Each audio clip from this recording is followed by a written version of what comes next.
Bismillahirrahmanirrahim. Assalamualaikum warahmatullahi wabarakatuh. Kita awali dengan bacaan basmalah bersama. Bismillahirrahmanirrahim. Semoga menjadi ibadah kita semua. Kita lanjutkan untuk materi selanjutnya dalam pembelajaran matematika MISD, di mana dari empat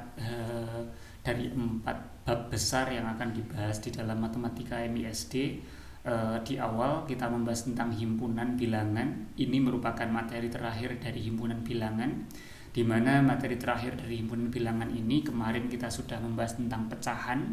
Lalu kita sekarang akan masuk ke bagian terakhir, di mana pecahan itu merupakan bilangan rasional. Lalu kita akan masuk ke bab tentang bilangan real, atau kalau dalam bahasa Indonesianya real ya. Jadi terserah mau pakai yang mana, tapi kalau saya cenderungnya memakai yang ini ya. Jadi bilangan real. Jadi bilangan real itu merupakan bilangan yang dalam semesta himpunan yang dipelajari di dalam matematika dasar itu merupakan semesta yang paling luas setelah bilangan kompleks. Walaupun tentu saja kalau kita berbicara mengenai semesta bilangan, bilangan kompleks itu sama sekali tidak diajarkan di dalam matematika sekolah.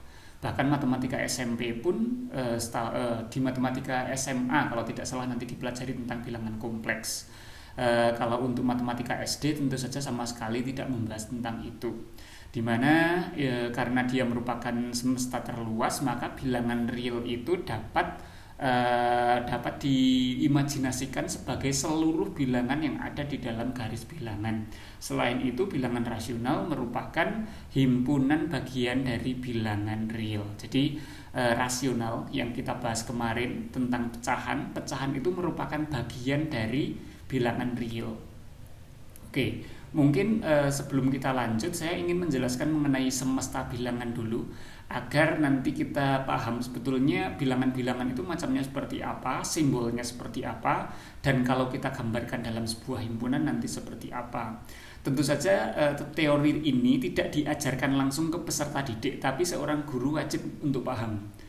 Peserta didik tidak wajib paham, tapi yang mengajarkan wajib untuk paham tentang struktur atau cakupan semesta dari bilangan itu sendiri. Kita mulai dari simbolisasi dan juga himpunannya ya. Oke, jadi secara garis besar kalau secara simbol itu ada beberapa bilangan ya. Dulu kita mengenal ada bilangan asli. Bilangan asli itu biasanya simbolnya seperti ini, N besar. Ya, ini bilangan asli. Lalu ada bilangan cacah. Walaupun cacah itu biasanya tidak disimbolkan, tapi asli sama cacah itu kan hanya berbeda. Kalau cacah ada nolnya, kalau asli nggak ada nolnya. Lalu ada bilangan bulat. Bilangan bulat itu Z ya, simbolnya seperti ini biasanya. Bilangan bulat seperti yang kita bahas dulu ya. Saya tidak perlu menjelaskan lagi apa itu bilangan asli, bilangan bulat. Lalu ada bilangan rasional. Rasional itu simbolnya Ki besar. Ki besar seperti ini. Jadi kalau simbol bilangan itu memang biasanya hurufnya itu tebal-tebal seperti ini. Jadi garisnya itu memang ada dua semacam ini. Jadi double-double semacam ini. Jadi Ki besar untuk bilangan rasional. Lalu ada lagi bilangan apa ya? Tadi ada bilangan real ya. Semesta terbesarnya itu ada bilangan real. Jadi R, kalau dalam matematika yang biasa saya pelajari itu namanya R cantik gitu ya. Jadi ini tuh ada N cantik, Z cantik, Q cantik, sama R cantik, di mana R cantik ini menyimbolkan bilangan real. Lalu ada bilangan kompleks, di mana simbolnya adalah C cantik. Ini bilangan kompleks. Jadi dari bilangan-bilangan ini semestanya itu bisa disimbolkan semacam ini. Jadi semesta yang paling luas ya, semesta yang paling luas ini adalah bilangan kompleks. Jadi bilangan kompleks berada pada semesta yang paling luas. Lalu di dalamnya itu ada bilangan irasional sama bilangan real. Jadi real dan irasional. Jadi ini adalah bilangan irasional. Irasional tidak dijelaskan di dalam matematika SD tentu saja, bahkan di SMP pun setahu saya tidak, hanya dikenalkan konsepnya. Lalu ada bilangan real. Jadi real itu ada di sini. Bilangan real itu ada di sini. Yang semesta terbesar ini adalah bilangan kompleks C cantik. C cantik itu dia berada pada semesta terbesar, lalu di dalam bilangan kompleks itu ada bilangan irasional dan juga bilangan real. Di dalam bilangan real, seperti yang dikatakan tadi, bilangan rasional adalah bagian dari bilangan real. Artinya di dalam sini itu ada bilangan rasional, yaitu bilangan Ki cantik atau bilangan rasional. Sedangkan yang dipelajari di dalam matematika SD itu hanya ini ya, hanya R lalu bilangan rasional. Di dalam bilangan rasional ini juga nanti akan ada semesta yang lebih kecil lagi ya. Jadi ini saya hapus saja coba.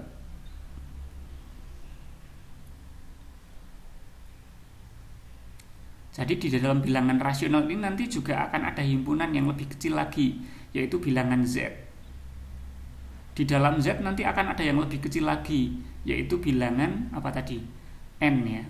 Nah, jadi seperti ini. Semakin kecil, semesta terbesarnya adalah bilangan C.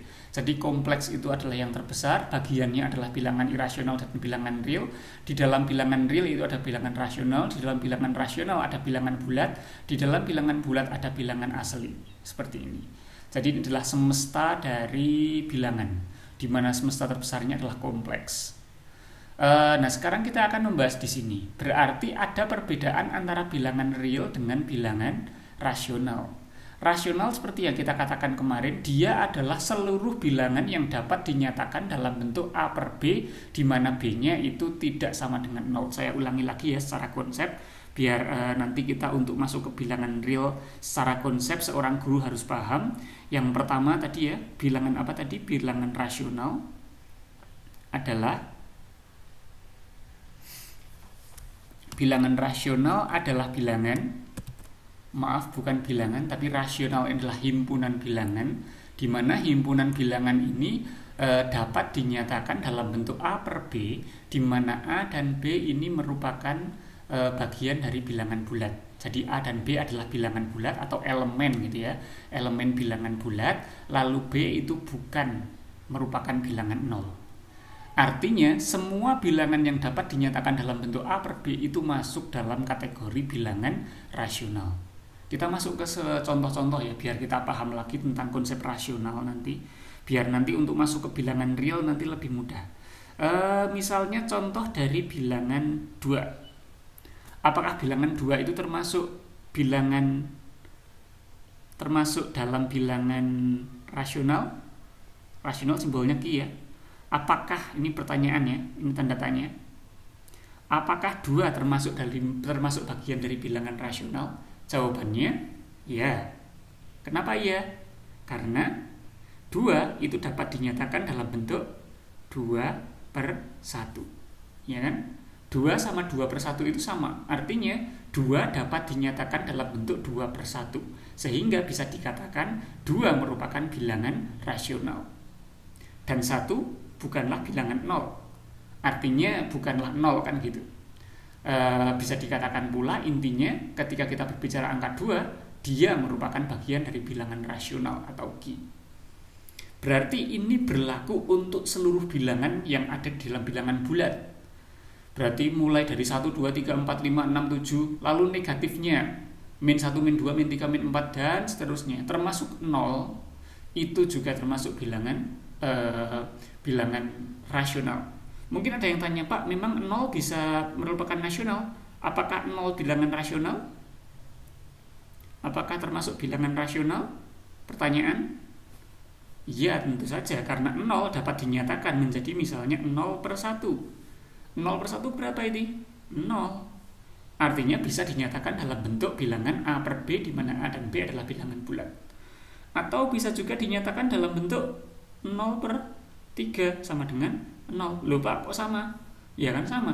Yang penting bisa dinyatakan dalam bentuk A per B, di mana A dan B ini masing-masing semuanya adalah bilangan bulat.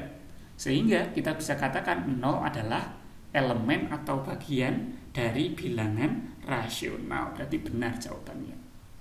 Berarti semua bilangan bulat dan juga 0 juga termasuk tentu saja itu adalah bilangan rasional. Lalu misalnya kita berbicara sekarang garis bilangan ya. Garis bilangan masih ingat seperti ini ya. Ada sebuah garis, lalu maaf, saya ulangi biar lebih rapi.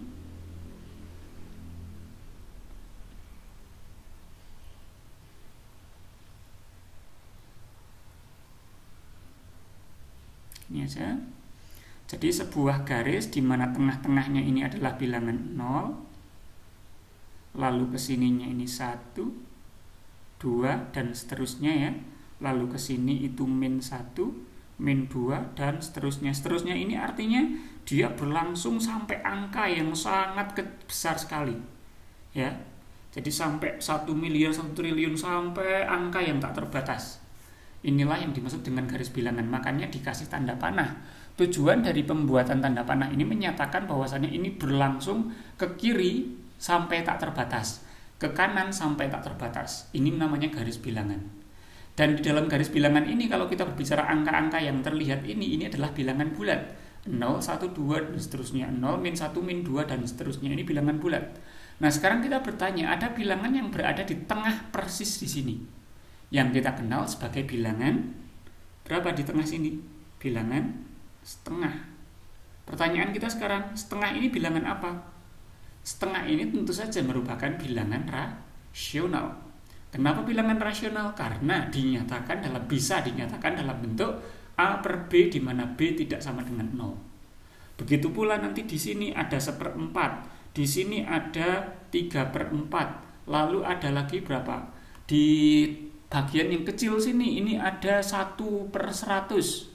Di yang lebih kecil lagi ke pojok lagi ada 1/1000. Ada yang dekat sekali dengan 0, ada 1/1.000.000, 1/1 miliar dekat di sini. Itu semua adalah bilangan rasional. Jadi kita bisa katakan bilangan rasional itu memang hampir memenuhi seluruh garis bilangan. Saya katakan lagi ya, hampir memenuhi seluruh garis bilangan. Ibaratnya kalau kita nilai satu-satu atau kita daftar satu persatu bilangan rasional itu akan hampir memenuhi seluruh garis bilangan. Kenapa dikatakan hampir? Karena memang ada bilangan-bilangan yang tidak bisa dinyatakan dengan tidak bisa dinyatakan dengan A per B, di mana B tidak sama dengan 0. Contohnya berapa Pak? Contohnya misalnya pi ya. Atau kita berbicara mengenai bilangan yang memang tidak akan pernah habis dalam sisi desimalnya. Misalnya kita berbicara mengenai pi tadi ya. Pi atau pi itu kan 3,14 sekian terus ini tidak akan pernah selesai ya. Jadi bagi yang mungkin ingin lebih dalam di dalam matematika ya, dan ini tentu saja harus dipahami oleh seorang guru, pi itu hakikatnya nilainya adalah 3,144414 sekian, tidak terbatas sampai angkanya memang tidak akan pernah berhenti, di mana angka ini tidak mampu dinyatakan dalam bentuk, tidak bisa dinyatakan dalam bentuk A per B, tidak sama dengan bilangan A per B, atau tidak dapat gitu aja, tidak dapat dinyatakan dalam bentuk A per B, di mana A dan B adalah bilangan bulat, nggak bisa. Mungkin ada yang bertanya, Pak, bukannya pi itu bisa dinyatakan dalam 22/7? Apakah iya? Apakah bisa dinyatakan dalam 22/7? Kalau bagi seorang guru, dia harus paham bahwasannya pi dan 22/7 itu berbeda.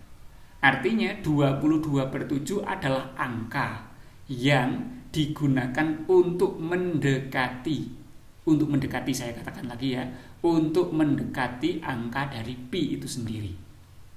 Bukan sama. Jadi 22/7 dengan 3,14 ini sangat berbeda.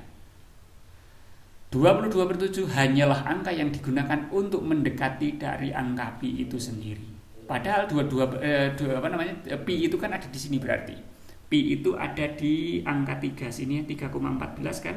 Berarti ada di sini. Ini pi itu ada di sekitar sini. Inilah pi. Pi itu ada di setelah angka 3.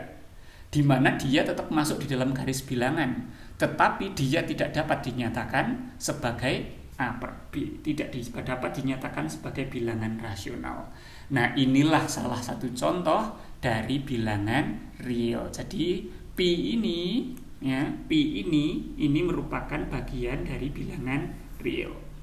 P ini elemen dari bilangan real dan bukan elemen ya dari bilangan rasional. Jadi dia merupakan bagian dari bilangan real tetapi bukan bagian dari bilangan rasional. Secara mudahnya kalau misalnya kita berbicara semesta yang tadi ya, berbicara semesta bilangan, berbicara ini, maka Pi itu berada di sini. Salah satu contoh dari Pi itu ada di sini. Jadi dia masuk di dalam bilangan rasional, bilangan real, di dalam cakupan bilangan real, tapi dia tidak masuk di dalam cakupan bilangan rasional. Karena bilangan rasional ada di sini, sedangkan Pi itu ada di luar dari bilangan rasional, tetapi bagian dari bilangan real. Jadi secara garis besar kita sudah paham ya. Dan di dalam matematika SD kita hanya membahas mengenai bilangan ini, bilangan real dan seutuhnya ini. Walaupun secara garis besar bilangan Pi dan real yang lain yang ada di sini ya, bilangan-bilangan real yang lain yang ada di sini yang di luar bilangan rasional itu kebanyakan tidak terbahas. Ya. Jadi contoh bilangan yang lain berapa? Contoh bilangan yang lain adalah akar 2. Akar 2 ini adalah bilangan real tapi bukan bilangan rasional. Nah, tapi ini tidak perlu saya lanjutkan nanti biar tidak terlalu pusing. Pada intinya kita harus paham bahwasannya bilangan rasional itu merupakan bilangan yang tadi ya dapat dinyatakan sebagai A per B, di mana A dan B bilangan bulat, B tidak sama dengan 0, dan masih ada beberapa bilangan yang masuk di dalam garis bilangan tetapi tidak dapat dinyatakan sebagai A per B. Contohnya apa? Contohnya Pi dan akar 2. Atau Pi gitu aja biar tidak terlalu panjang ya. Contoh salah satu contohnya adalah Pi, di mana Pi adalah contoh di mana dia adalah bilangan yang tidak termasuk dari bilangan rasional tetapi masuk di dalam bilangan real. Sehingga kita bisa katakan seperti yang dikatakan tadi, bilangan real itu merupakan bilangan yang dapat diimajinasikan sebagai seluruh bilangan yang ada di dalam garis bilangan. Artinya kalau kita berbicara mengenai bilangan real ya, maka bilangan tersebut itu bisa dinyatakan dalam bentuk semua bilangan yang ada pada garis bilangan. Mudahnya dimanapun kita meletakkan satu titik di garis bilangan maka itu pasti bagian dari bilangan real. Misalnya kita meletakkan titik di sini, meletakkan titik di sembarang di sini, tik gitu. Ini kan pasti mewakili satu bilangan. Nah, bilangan ini pasti artinya nggak mungkin enggak. Dia pasti elemen dari bilangan real, bagian dari bilangan real. Dan di dalam bagian dari bilangan real itu ada bilangan rasional. Kenapa saya mengatakan harus masuk ke bilangan real dulu? Karena memang nanti sekarang kita akan masuk ke penyajian yang selanjutnya, yaitu tentang penyajian dalam bentuk koma. Pi ini hanya bisa disajikan, yang paling bisa didekati dengan menggunakan bentuk desimal. Penggunaan desimal di belakang koma inilah yang akan masuk di dalam penjelasan bilangan real. Jadi kalau kita berbicara penyajian di belakang koma itu sangat identik dengan bilangan real. Dan bilangan real ini yang pertama nanti kita akan membahas tentang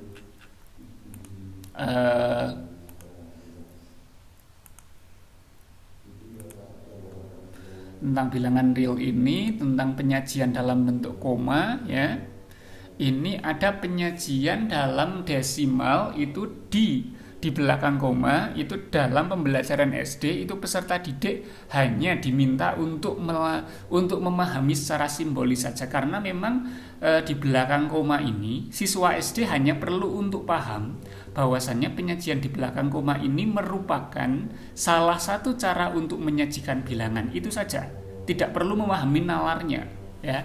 Jadi untuk nalarnya atau secara rasionalisasinya atau penalaran logisnya itu dicukupkan hanya pada tentang bilangan pecahan.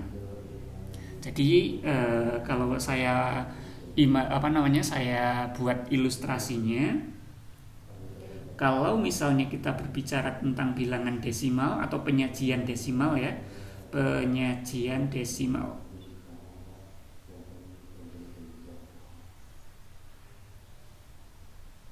Maka penyajian desimal itu hanyalah tentang bagaimana matematika SD ya, MTK SD ini hanya berbicara mengenai cara penyajian saja, bukan berbicara mengenai rasionalisasi. Kalau yang kemarin kan, kalau kita berbicara pecahan, berbicara penjumlahan pecahan, berbicara apalagi di awal-awal kita berbicara FPB, KPK, berbicara lagi di awal tentang bilangan bulat, lalu penjumlahan, pengurangan, pembagian, minus, plus, perkalian dan lain sebagainya. Itu kan mengajarkan siswa untuk bernalar logis. Tapi kalau untuk penyajian desimal ini, di mana di belakang koma itu maksudnya apa, itu nggak perlu dijelaskan mengenai nalar logisnya. Jadi nggak perlu dijelaskan ini adalah bilangan real, di mana bilangan real itu penyajiannya seperti ini, di mana dia tidak bisa masuk dalam garis bilangan. Itu tidak perlu dijelaskan kepada siswa SD. Kalau SMP sudah boleh, karena memang SMP nanti sudah masuk ke penyajian itu pada materi itu. Tapi kalau SD nggak perlu. Cukup diajarkan saja bahwasannya penyajian desimal di belakang koma itu hanya dilakukan untuk atau dipahamkan kepada peserta didik bahwasannya itu hanyalah cara penyajian saja. Cara penyajian gimana maksudnya? Dimana nanti cenderungnya nanti tetap masuknya itu akan ke bilangan real, dimana kebanyakan itu adalah yang dipakai adalah bilangan rasional. Ini simbol dari apa Pak? Simbol dari subset atau himpunan bagian. Jadi kan tadi dikatakan bilangan rasional adalah bagian dari bilangan real, ya. Dan yang akan kita bahas kan bilangan real karena kita berbicara penyajian desimal. Tetapi dalam contoh-contoh yang diberikan guru nanti yang masuk adalah yang bilangan rasional saja. Berarti kalau bilangan rasional kita nggak membahas bilangan real, tentu saja membahas bilangan real. Kenapa? Karena bilangan rasional adalah bagian dari bilangan real. Saya harap Anda mampu memahami kalimat saya ya, karena memang agak jelimet logikanya. Sekarang kita masuk ke penyajian desimal di belakang koma ya. Kemarin kita sudah sampai ke konsep pecahan. Saya langsung masuk ke beberapa contohnya misalnya. 1/2 yang mudah-mudah dulu. 1/4, 1/8, 2/5 misalnya, 3/6, 3/7 ya agak sulit misalnya 3/7 misalnya, lalu 2/3 atau ini 2/3 dulu aja, 2/3. Nah sekarang kita berbicara penyajian. Konsepnya dulu, seorang guru harus paham dulu konsep. Kalau dia mengajarkan, jangan mengajarkan konsep dulu ya, lagi-lagi saya katakan lagi ya. Kalau seorang guru itu harus paham konsep. Makanya kemarin di tugas saya kasihkan pembelajaran atau saya kasihkan tugas Anda harus bisa untuk mengerjakan konsep. Tetapi ketika mengajarkan ke peserta didik jangan dimulai dari konsep, tapi Anda harus paham dulu konsepnya. 1/2 itu konsepnya, secara konsep itu dia adalah 0,5. 1/4 0,25. 1/8 berapa? 1/8 0,125. 2/5 0,4. Lalu terakhir 2/3. 2/3 itu sama saja dengan 0,666 sekian, tidak berhenti. 6-nya terus berlanjut sampai ke bilangan yang tidak berhenti. Nah, sekarang contohnya seperti ini. Pertanyaannya, bagaimana cara kita mengajarkan siswa agar siswa mampu untuk mempelajari bahwasannya penyajian pecahan ternyata bisa disajikan dalam bentuk di belakang koma, atau ini bagaimana caranya ya, maka nanti masuk ke bilangan per puluhan, per seratusan, per seribuan, dan seterusnya. Jadi ini juga nanti akan masuk ke konsep kelipatan yang sama konsepnya dengan yang KPK kemarin. Maka KPK diajarkan di awal karena memang kita nanti akan berbicara mengenai KPK. Bukan KPK, maaf, tentang kelipatan. Jadi di awal itu guru hanya perlu untuk menjelaskan mengenai konsep persamaan. Konsep persamaan per 10, per 100, per 1000, dan seterusnya. Jadi dengan menggunakan contoh, dengan menggunakan definisi yaitu 1 per 10 itu simbol lainnya gitu ya. Jadi hanya dijelaskan simbol lain atau cara penulisan yang lain adalah 0,1. Dimulai dari angka yang mudah dulu ya. 1 per 100 itu adalah 0,01. Dan seterusnya 1 per 1000 itu cara penyajian lainnya 0,001. Lalu dijelaskan pula kepada siswa, kalau per 10 maka di belakang koma 1 angka, per 100 di belakang koma 2 angka, di mana angka terakhir bukan angka 0. Kalau per 1000 artinya di belakang koma 3 angka dan angka terakhir bukan angka 0. Itu harus ditekankan. Saya ulangi lagi. Per 10, 1 per 10 artinya, atau per 10 dulu, per 10 artinya di belakang koma 1 angka, angka terakhir bukan angka 0. Per 100 di belakang koma 2 angka, angka terakhir bukan angka 0. Per 1000 adalah 3 angka di belakang koma, di mana angka terakhir bukan angka 0. Lalu setelah itu, dilihat pembilangnya. Ini pembilang penyebut. Pembilangnya angka 1, maka angka terakhir adalah angka 1. Pembilangnya angka 1, bilangnya angka 1, angka 1, terakhirnya angka 1. Dan ini berlaku untuk angka-angka yang lain. Baru nanti diberikan contoh dengan angka yang lain. Misalnya berapa? 2 per 10.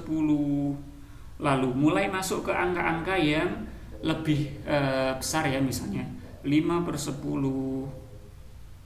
Lalu berapa? Lalu yang seratusan tadi.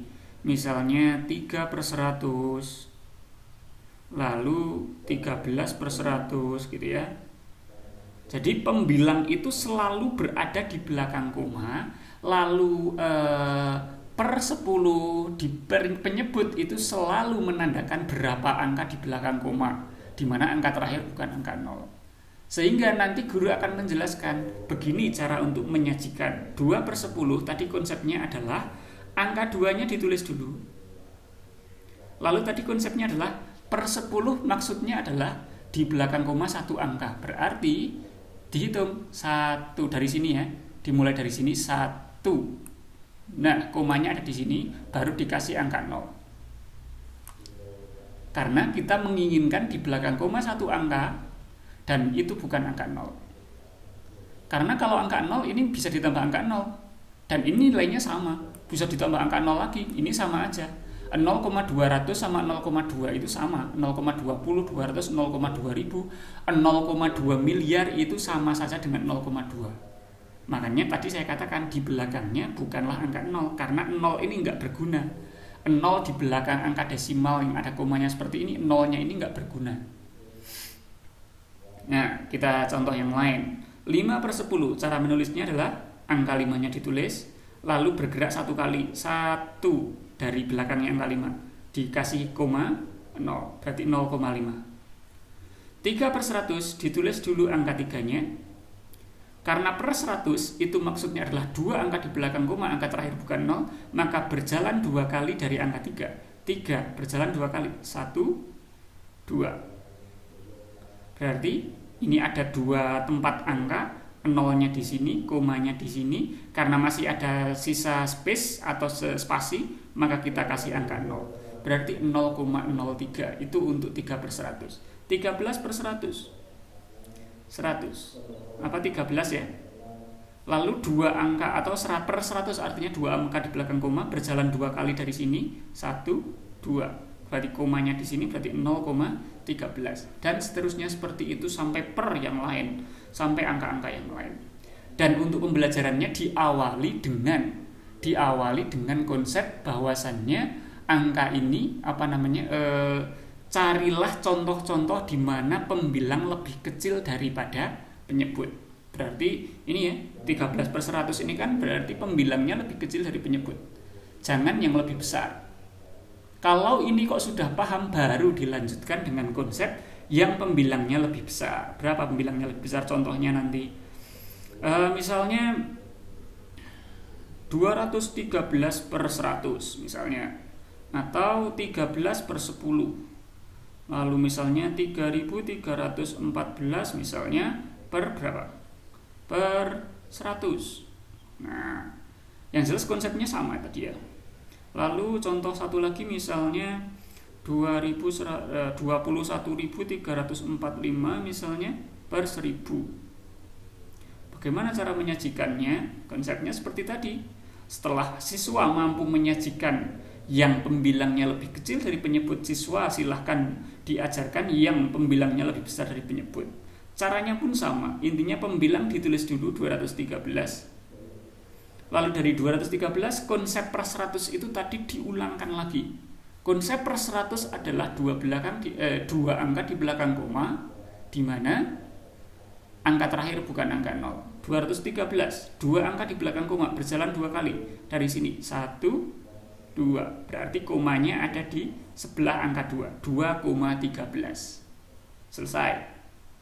13/10, 13 per 10, satu angka di belakang koma 1, berarti jawabannya 1,3. 3314 per 100, 2, karena per 100 maka dua angka di belakang koma 1, 2, berarti 33,14.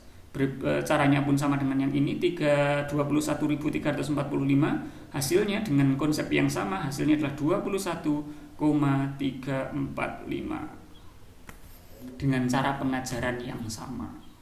Sehingga nanti siswa sudah mampu untuk menyajikan bagaimana cara untuk menyajikan bilangan. Seperti yang saya katakan tadi, dalam penyajian bilangan di belakang koma dalam bilangan real, siswa tidak diajarkan nalar. Artinya tidak dimungkinkan memang untuk siswa untuk mempelajari ini nalarnya. Nalar bilangan realnya nggak perlu. Cukup siswa diajarkan saja melalui contoh-contoh. Di awal melalui contoh. Karena memang jangan sampai diajarkan konsep ya, seperti yang saya katakan tadi. Jangan diajarkan konsep bahwasanya bilangan rasional adalah A per B, B tidak sama dengan 0. Itu nanti siswa nggak akan paham seperti itu. Tapi guru harus paham dulu yang itu. Tapi mengajarkan ke siswanya jangan kayak gitu. Mengajarkan ke siswanya itu mulai dari konsep tadi, mengenai konsep ini, contoh-contoh yang seperti ini. Siswa diberikan pancingan yang pertama, setengah, seperempat, seperlapan, 2/3, 2/5, 2/3. Sudah paham maksudnya ini, gitu ya? Siswa kan sudah paham tentang ini memang karena sudah paham pecahan. Tapi lalu guru mengenalkan ini ternyata bisa disajikan dalam bentuk yang lain. Siswa kan pasti bertanya-tanya bagaimana cara untuk menemukan penyajian dalam bentuk lain ini, baru diajarkan mengenai konsep ini, 1/10, 1/100, 1/1000, lalu sampai ke konsep yang tadi sampai ke sini. Ini pun belum selesai, karena nanti akan ada akan ada jenis pecahan di mana penyebutnya itu tidak per 10, tidak per 100, tidak per 1000. Sehingga nanti siswa akan kembali dibawa ke konsep tentang kelipatan. Jadi setelah ini step selanjutnya adalah siswa diberikan contoh yang lebih lanjut tentang pecahan-pecahan yang lain. Misalnya berapa? Misalnya 2/4. Lalu misalnya 3/5. Lalu 3/8. Nah, bagaimana cara menyajikannya? Atau sebelum ini nanti bisa diajarkan dulu dari pembilang yang angka 1 biar mudah ya. Pembilangnya pakai angka 1 dan seterusnya. Tapi sebetulnya pakai angka ini pun sudah boleh.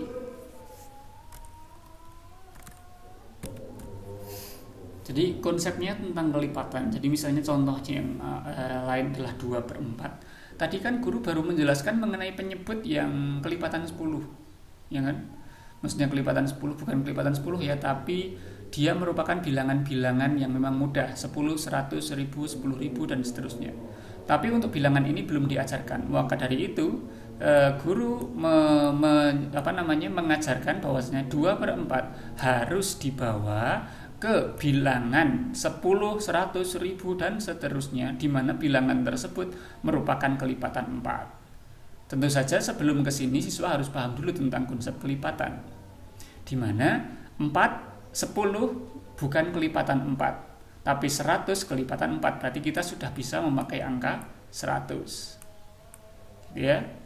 Tinggal konsep yang kemarin sekarang, bahwasanya dalam penyederhanaan itu atas dan bawah dibagi bilangan yang sama. Begitu pula dengan yang ini.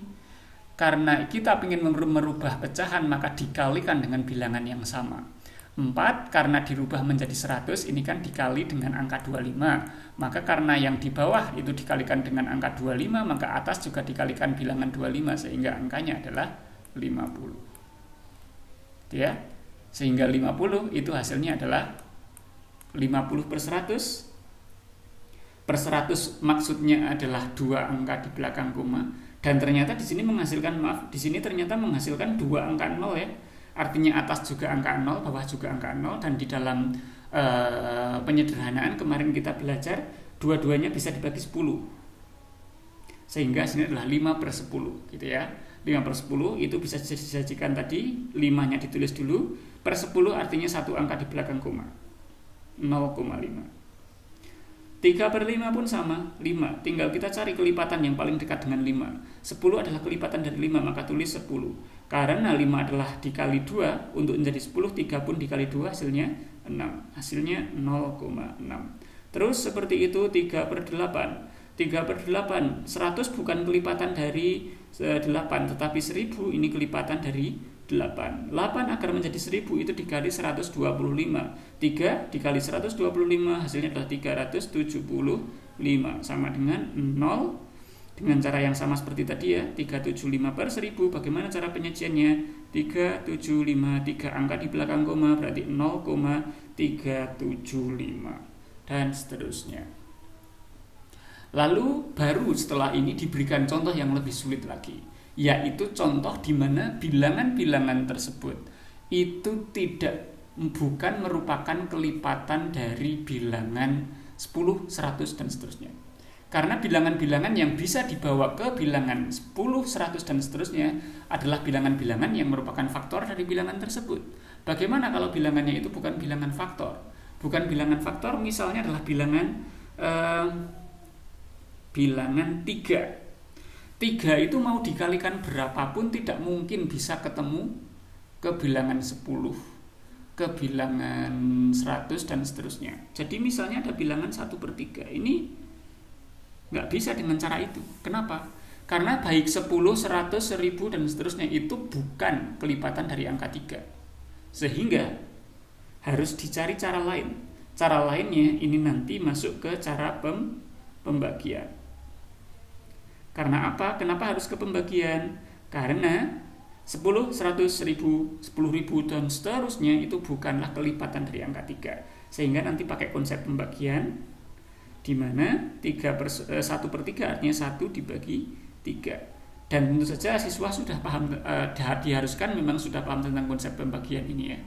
1 dibagi 3 tidak bisa, maka tulis 0, baru kasih angka 0. 10 dibagi 3, 3. Ya kan, 3 kali 3 9, sisa 1, kembali 10 lagi, 3, dan seterusnya terus akan berjalan seperti itu ya. Sekian, dimana sekian ini titik, maaf, jangan pakai sekian ya, pakai titik-titik gini, titik-titik terus berjalan, dimana itu menandakan bahwasannya 0,33 ini tidak pernah berhenti. Jadi 1/3 itu penyajiannya adalah 0,33. Biasanya seperti ini cukup sih, lalu dikasih titik 3 kali, 0,33 titiknya 3 kali, itu maksudnya 0,33 sekian dan seterusnya. Bilangan lain yang tidak dapat bukan merupakan kelipatan 10 adalah angka 6. 6 pun tidak bisa. Bilangan lain yang nggak bisa lagi adalah 7. Kalau 8 bisa. 9 itu juga tidak bisa. Berarti ada bilangan 3, 6, 9, 7. Kalau 4 bilangan ini kok menjadi penyebut, maka itu harus diselesaikan dengan cara pembagian. Bilangan berapa saja tadi? 3, 6, 7, 9. Jika ini kok menjadi penyebut, maka cara untuk penyajian di dalam desimalnya itu menggunakan pembagian. Misalnya contoh yang lainnya, contoh yang lain misalnya kita pakai yang per 6 sekarang. Per 6 misalnya 5 per 6. Berapakah 5 per 6? Harus dengan menggunakan pembagian, karena 6 tidak bisa dilipatkan sehingga nanti menjadi angka 10, 100, atau 1000 dan seterusnya. Maka harus pakai pembagian. Dengan cara pembagian yang sama seperti tadi, maka akan dihasilkan 5 dibagi 6. 5 bagi 6 hasilnya 0,50 bagi 6, 8. 8 kali 6, 48. 48, 20 ya. 20 dibagi 6. 20 dibagi 6 hasilnya 3. 3 kali 6 hasilnya 18. Terus 2 lagi, 20 lagi, hasilnya 3 lagi, dan seterusnya. 3, titik. Hasilnya 0,833 sekian. Tidak akan berhenti. Begitu pula dengan contoh yang lain. Dibagi 7, dibagi itu semuanya sama. Nah, nanti akan ada satu waktu di mana per 3, per 6, per 7, per 9 itu ternyata khusus untuk per 6 sebetulnya mungkin ya. Khusus untuk per 6 itu nanti bisa dijadikan 2, karena memang 6 itu kan 3 kali 2 ya. Jadi tetapi ketika penyebutnya pembilangnya bisa disederhanakan. Misalnya tadi berapa ya misalnya? 3 per 6. Nah, 3 per 6. 3 per 6 ini kan walaupun penyebutnya angka 6, tetapi ini bisa dibawa ke bentuk lain. Kenapa? Karena 6 walaupun penyebutnya 6 ini bisa diselesaikan dengan tidak pembagian. Kenapa demikian?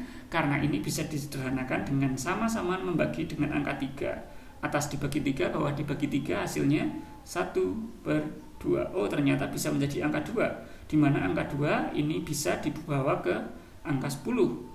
Di mana 2 bisa menjadi 10, berarti atas menjadi angka 5. Oh, berarti sama dengan 0,5. Jadi tidak harus memakai pembagian. Khusus untuk angka 6 di mana penyebutnya bisa dibagi dengan 3. Khusus untuk angka 6. Lalu untuk angka yang lain nggak bisa. Jadi kalau angka yang lain 3, 7, 9 itu hampir dipastikan pasti menggunakan pembagian. Sebetulnya cara yang lain, cara yang tadi itu sebetulnya juga bisa dilakukan dengan pembagian. Tapi kan kalau ini semua memakai pembagian itu cukup ribet ya. Misalnya kita berbicara mengenai 3 per 5. 3 per 5 itu bisa menjadi 0,6 sebetulnya dengan menggunakan pembagian. Jadi tadi ya 3 per, misalnya dengan pembagian ini pun bisa 3 dibagi 6. 3 per 5 maaf, 3 per 5. 3 per 5 itu kan berarti artinya 3 dibagi 5. 3 dibagi 5, 0, karena nggak bisa. 30 dibagi 5, hasilnya 6. Kan sama hasilnya, 0,6, 0,6. Tetapi cara ini nanti dalam penyajiannya itu bagi siswa akan cukup sulit. Cukup sulit terutama bagi, mungkin bukan sulit ya, lebih cenderungnya siswa akan masuk ke konsep yang lebih rumit. Jadi memang konsepnya tadi bridgingnya atau prosesnya jangan seperti itu. Walaupun sebetulnya penyajian dengan pembagian semua bisa dilakukan dengan pembagian, tapi lebih praktisnya dan secara step by stepnya itu tadi seperti yang saya ajarkan tadi dari awal, dari konsep 1/10 dan seterusnya sampai kelipatan. Baru kalau sudah nggak bisa mentok baru pakai pembagian seperti itu. Dan di dalam konsep ini memang hanya siswa diajarkan tentang pembagian saja. Video yang cukup panjang, tetapi ini saya kira penting banget terutama bagi seorang guru, karena saya banyak sekali menemui kasus ternyata guru pun nggak paham mengenai ini secara konsep. Bahaya sekali, karena bagaimana seorang guru mau mengajarkan suatu konsep nalar sedangkan guru sendiri tidak paham konsepnya. Padahal idealnya guru tidak hanya paham konsep, tapi guru juga mampu mengajarkan konsep. Itu step yang lebih tinggi lagi. Paham konsep belum tentu memahami cara mengajarkan konsep. Cara mengajarkan konsep paling baik adalah dengan cara yang induktif, artinya jangan konsepnya dulu, tapi contohnya dulu, realnya dulu, baru nanti dibawa ke konsep. Cukup membingungkan mungkin kalimat saya, tapi inilah yang kenyataannya memang seperti itu. Guru harus paham konsep, guru yang ideal harus paham cara untuk mengajarkan konsep. Cara mengajarkan konsep yang baik adalah bukan diawali dengan konsep abstrak, tapi diawali dengan konsep real. Lalu bagaimana dengan yang ini, Pak? Ini kan tidak ada konsep realnya. Untuk penyajian desimal, memang penyajian desimal tidak ada konsep realnya, tapi setidaknya kita harus paham step by stepnya, sehingga nalar berpikir siswa peserta didik itu stepnya terbentuk dengan baik. Akan lebih baik lagi kalau guru mampu menemukan media inovatif, bukan media realistik ya, karena media realistik hanya digunakan untuk pembelajaran matematika yang memang ada nalarnya. Kalau untuk penyajian desimal kan nggak ada nalarnya, dia hanya penyajian saja. Nah, kalau untuk yang konsep seperti ini, seorang guru cukup mencari media inovatifnya saja, bukan realistik. Media inovatif itu misalnya pakai kartu domino, pakai pamflet, atau pakai apa ya. Yang jelas media yang lain, di mana permainan misalnya, di mana bagaimana penyajian ini ke sini, tapi dengan menggunakan media yang selain papan tulis, itu bisa, tapi bukan media realistik. Saya kira saya cukupkan sekian untuk materi ini, untuk materi materi himpunan bilangan, di mana himpunan bilangan ini memang terakhirnya ada di sini. Untuk pembelajaran tentang materi hari ini memang agak panjang karena memang saya buat jadi satu ya. Saya buat jadi satu. Untuk tugasnya di slide terakhir akan saya berikan. Silahkan Anda screenshot lalu Anda kerjakan sebagai tugas seperti biasanya. Ini tugasnya. Atau biar tidak terlalu panjang, nanti tugasnya saya berikan pada video kedua yang setelah ini aja ya. Karena ternyata masih ada materi mengenai persen dan per mil, maaf. Jadi saya cukupkan untuk video pertama. Silakan Anda pelajari tadi konsepnya, dan juga tentu saja bisa diimajinasikan, diangan-angankan bagaimana cara untuk mengajarkan kepada seorang peserta didik dengan konsep yang baru saja saya sampaikan. Kita lanjut ke video selanjutnya nanti tentang pembelajaran mengenai persen dan per mil. Kurang lebihnya mohon maaf. Assalamualaikum warahmatullahi wabarakatuh.